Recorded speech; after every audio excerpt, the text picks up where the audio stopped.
Bienvenue sur la chaîne YouTube Real Data Hero qui présente, introduit et explique nos analyses et graphiques des données publiques liées au Covid-19.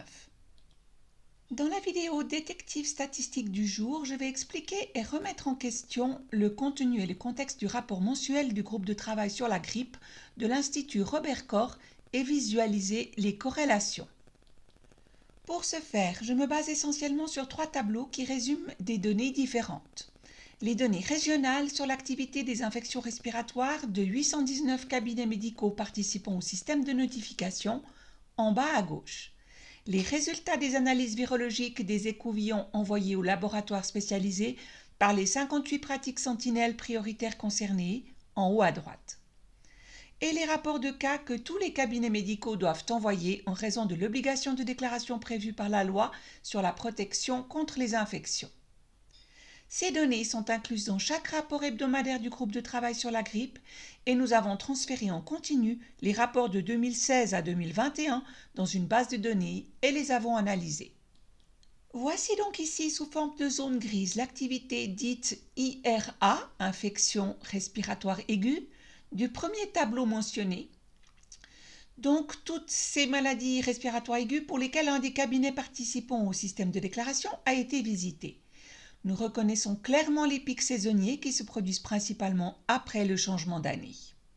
L'activité des IRA au tournant de l'année 2020-2021 montre une activité plus faible et un pic plus précoce. Si l'on ajoute maintenant la courbe des décès hebdomadaires, une corrélation claire entre les pics des courbes de décès et l'occurrence des infections respiratoires hivernales saisonnières apparaît.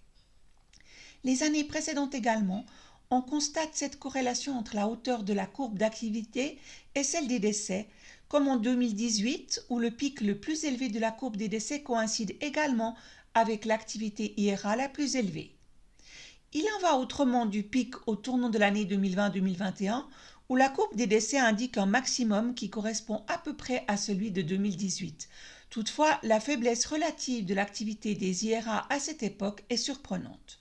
Comme tout était axé sur les objectifs de confinement Covid-19 à ce stade, quelque chose aura changé, soit en termes de communication des données, soit en termes de consultation des cabinets. Aujourd'hui encore, je vois dans chaque cabinet un panneau indiquant que les patients présentant des symptômes aigus ne sont autorisés à s'y rendre qu'après un contact préalable. Une diminution du nombre de patients aurait pu être une conséquence logique qui n'aurait toutefois pas eu d'influence positive sur l'incidence des décès.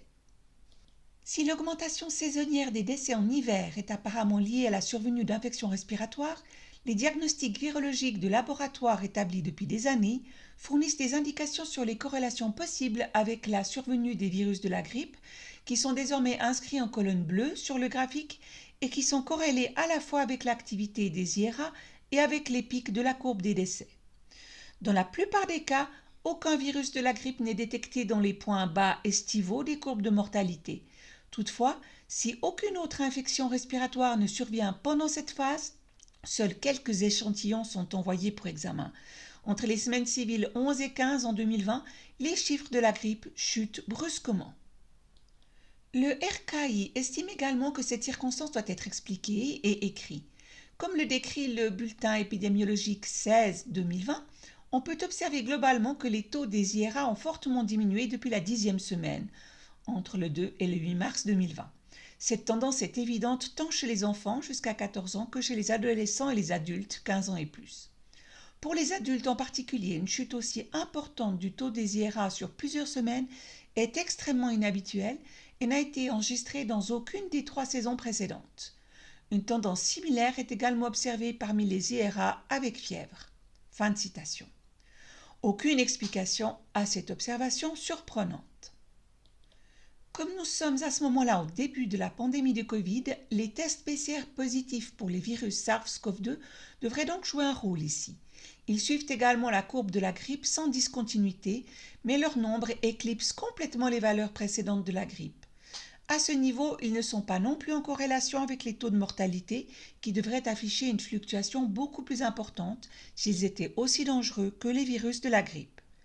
mais rappelons qu'une infrastructure de dépistage à l'échelle nationale a commencé à être mise en place et que les tests ont été effectués progressivement, non seulement sur les cas suspects symptomatiques, mais aussi sur les cas asymptomatiques. Ces chiffres ne peuvent donc pas être comparés aux échantillons prélevés exclusivement sur les cas suspects symptomatiques du dépistage de la grippe. En ce qui concerne la corrélation avec la mortalité, le nombre de patients hospitalisés avec signe diagnostic de SARS-CoV-2 en laboratoire est désormais très clairement corrélé avec la courbe de mortalité, même si le niveau ne peut être directement comparé aux chiffres de la grippe, mais il fournit une orientation. Ainsi, les tests PCR pourraient peut-être maintenant être utilisés comme nouveau modèle d'explication de la surmortalité hivernale par rapport aux faibles niveaux estivaux que nous examinerons plus en détail. Les rapports hebdomadaires et mensuels sur la grippe expliquent désormais chacun la situation épidémiologique actuelle. Le rapport de la 36e semaine souligne le nombre croissant de visites chez le médecin pour des problèmes respiratoires.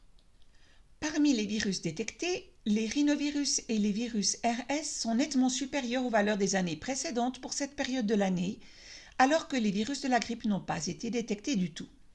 Ce résultat est surprenant car le nombre d'infections respiratoires graves, appelés cas de SARS, est supérieur au niveau saisonnier habituel.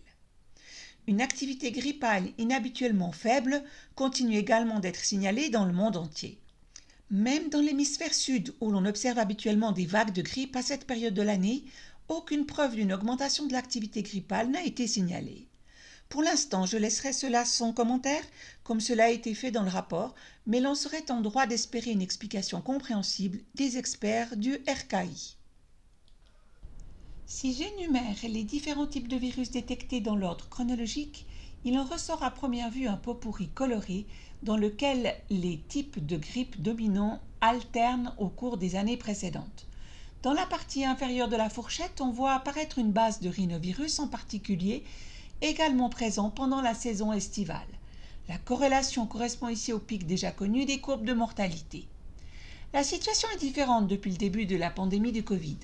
Si l'on s'attendait à ce que les virus SARS-CoV-2 représentés en rouge occupent désormais une position dominante, il est surprenant qu'ils soient bientôt supplantés par les coronavirus humains HCoV. L'observation la plus frappante cependant est le nombre beaucoup plus élevé de rhinovirus, virus typique du rhume, qui semble bien se développer sur de longues périodes dans les conditions d'hygiène des règles Covid avec distance, hygiène des mains et port du masque. Leur menace potentiellement mortelle pour des patients à risque au système immunitaire affaibli devrait être prise en compte de toute urgence dans les révisions constantes de concepts qui se trouvent totalement dans une impasse. La présence d'une gamme de plus en plus colorée de types de virus semble s'enliser ici, d'autant plus que cette multitude ne présente plus aucun lien avec le schéma général de mortalité et ne peut donc fournir aucun indice de prévention efficace. Retour au rapport épidémiologique. Les taux des IRA dans la population et les consultations médicales dues à des infections respiratoires aiguës sont restés nettement inférieurs au niveau des années précédentes pendant l'hiver, tandis que le nombre d'infections respiratoires sévères nécessitant une hospitalisation, cas d'IRAS, a atteint, voire dépassé le niveau des vagues de grippe précédentes, en particulier chez les personnes âgées. Il convient de souligner que cette situation est due presque exclusivement au cas de Covid-19. Dans le rapport, nous trouvons ces courbes ventilées par groupe d'âge, montrant le nombre de cas graves d'IRAS hospitalisés pour toutes les infections respiratoires. La progression de la courbe au tournant de l'année 2021 est à nouveau similaire à celle des années précédentes, mais cette fois, la tranche d'âge la plus jeune n'est presque pas représentée et les plus âgés sont en effet beaucoup plus touchés que les années précédentes. La question de savoir si ce phénomène est presque exclusivement dû au Covid-19 sera analysée ici en le comparant au nombre de patients hospitalisés pour Covid-19 dans les groupes d'âge. Les nombres de cas élevés sur l'axe des ordonnées représentent la somme des cas dans les groupes d'âge. Un point de discorde dans ces chiffres d'hospitalisation est le manque de distinction entre les patients effectivement traités pour Covid-19 et les patients qui, avec d'autres raisons de traitement, ont été déclarés patients Covid à l'admission à l'hôpital, même sans symptômes, en raison d'un test et ont été facturés comme tels. Si nous mettons maintenant les deux courbes ensemble, la corrélation est très claire au début de l'année. Mais l'évolution des dernières semaines est différente et on ne peut lire aucune évolution inquiétante par rapport aux années précédentes dans l'évolution de la courbe actuelle. Malheureusement, les données sur l'évolution de la courbe des groupes d'âge ne sont pas publiées et ne peuvent donc pas être examinées plus en détail. Les nombres absolus de virus détectés ne permettent pas d'affirmer quoi que ce soit puisque le rapport entre le nombre de tests et la taille du groupe de population examiné fait défaut. Il me semble donc plus logique de compiler les types de virus les plus importants dans le processus de mortalité globale en fonction de leur part dans le nombre d'échantillons examinés. La courbe rose au premier plan illustre la forte fluctuation du nombre d'échantillons examinés. Comme les années précédentes, les colonnes présentent une corrélation maximale avec la courbe d'activité en arrière-plan. Divers moments d'agitation marquent le passage de la grippe à la détection désormais ciblée des coronavirus. Si l'on réexamine les courbes de mortalité, on est d'autant plus perplexe sur la raison pour laquelle on envisage maintenant d'utiliser les coronavirus humains qui sont déjà en circulation depuis des années et dont rien n'indique jusqu'à présent qu'ils auraient un effet statistiquement pertinent sur la mortalité. En revanche, il n'y a pas de réponse au pic de la courbe de mortalité dans le concept de test actuel du programme Sentinel. Commentaire clair d'un analyste critique lorsqu'il a jeté un regard spontané sur cette courbe. Citation. Eh bien, c'est simple. La grippe a été supprimée et des milliards ont été gagnés grâce à ça. Et la vaccination a fait de la moitié de la population mondiale des patients permanents. Il y a de pires modèles d'affaires. Fin de citation. Quel devrait être le futur instrument de surveillance épidémiologique ? Le nombre de cas de tests de masse généralisés est déjà remis en question à plusieurs reprises en tant qu'instrument de manipulation, mais non significatifs et qui ne peuvent actuellement pas non plus faire l'objet d'une analyse des risques en raison de l'absence de référence à la mortalité ? Je conclurai par cette question critique et je voudrais attirer votre attention sur le matériel fourni avec cette vidéo dans le canal Telegram. Comme toujours, je tiens à vous préciser que le but de notre travail n'est pas nos interprétations, mais votre propre vision et vos recherches sur les matériaux produits. Si vous aimez cette vidéo et notre travail, mettez un like, abonnez-vous à la chaîne et rejoignez le groupe Telegram Real Hero en français pour recevoir les futures mises à jour et vidéos. À très bientôt!